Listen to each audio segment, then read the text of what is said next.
कि बृजभूषण शरण सिंह आखिरकार अखिलेश यादव के पक्ष में आए हैं। पूजा पाल के भी तो निजी राय हो सकते हैं। पूजा पाल हमेशा से समाजवादी पार्टी के जो खिलाफ गतिविधि होती है उस पर वो शामिल रही है। अतीक अहमद के साम्राज्य को खत्म करने वाली योगी आदित्यनाथ की सरकार को पूजा पाल ने अखिलेश यादव से वो याराना दिखा चुके हैं।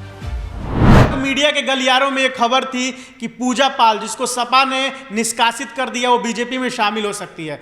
अब जो बृजभूषण शरण सिंह हैं, जो भारतीय जनता पार्टी के दिग्गज नेता माने जाते हैं, उनके बेटे सांसद हैं, उन्होंने एक ऐसा बयान दिया है जिसके बाद से सत्ता के गलियारों में, खासकर उत्तर प्रदेश में एक हलचल सी मच गई है। ऐसा कहा जा रहा है कि बृजभूषण शरण सिंह अखिलेश यादव की पार्टी का दामन थाम सकते हैं। इसी मुद्दे पर बातचीत करने के लिए हमारे साथ सद्दाम मौजूद है। सद्दाम, पूजा पाल को लेकर एक खबर आई थी कि पूजा पाल बीजेपी में शामिल हो सकती हैं। सपा ने जिस तरीके से उन्हें निकाल दिया, निष्कासित कर दिया, उनकी गलती बस इतना था कि अतीक अहमद के साम्राज्य को खत्म करने वाली योगी आदित्यनाथ की सरकार को पूजा पाल ने उस सरकार की तारीफ कर दी थी, जिसके बाद से उनको निष्कासित कर दिया था। इसी मुद्दे को लेकर बृजभूषण शरण सिंह ने कहा है कि अखिलेश यादव ने और सपा ने ठीक किया। अगर पार्टी की गतिविधियों के खिलाफ आप जाते हैं तो ये एक तरह का सही चीज नहीं है। तो इस पर आप क्या कहेंगे?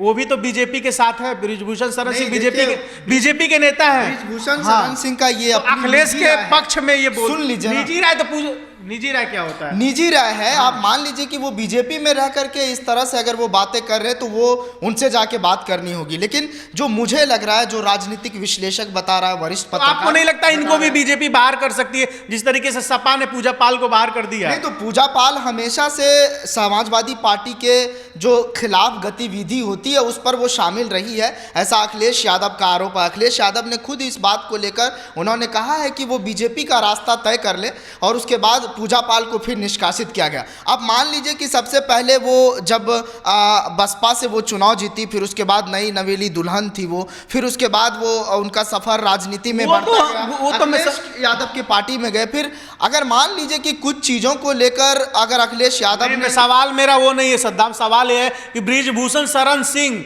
आखिरकार अखिलेश यादव के पक्ष में आए हैं, तो इसको लेकर बीजेपी, मैं कह रहा हूं कि वो उनके निजी राय है। पूजा पाल के भी तो निजी राय हो सकते हैं। तो फिर पार्टी ने उन्हें निष्कासित किया। अगर वही तो कह रहा हूं, बीजेपी इस पर संज्ञान लेती है तो ये बीजेपी का कदम होगा।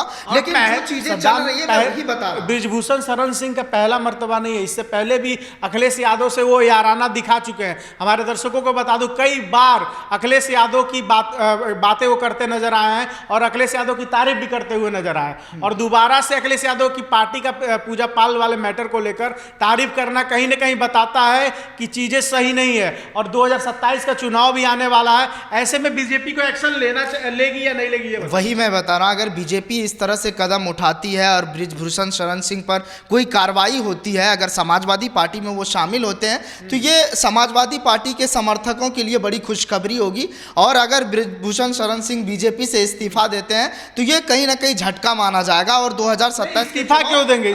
नहीं, अगर पार्टी से निकाला जाता है, अगर संज्ञान लिया जाता है, अगर मान लीजिए कि 2027 का चुनाव सर पर है और इससे खास तौर पर जो मतलब पूर्वी या पश्चिमी उत्तर प्रदेश में जो भी चीज़ें चल रही है और उसको लेकर अगर इस तरह से कदम उठाए जाएंगे बीजेपी के तरफ से, तो वाकई में उनके वोट छिटक सकते हैं और बीजेपी को काफ़ी जो है नुकसान झेलना पड़ सकता है और समाजवादी पार्टी को खासा जो है कहीं ना कहीं इसका फायदा मिलेगा। पारितोष, चलिए, ये थे हमारे साथ सद्दाम। जो भी दर्शक देख रहे हैं वो कमेंट में जवाब दीजिए, क्या बृजभूषण शरण सिंह ने जो बयान दिया है कि पूजा पाल के साथ जो भी सपा ने किया वो कहीं ना कहीं ठीक है? इसको लेकर आप क्या सोचते हैं? अपनी राय कमेंट में दीजिए।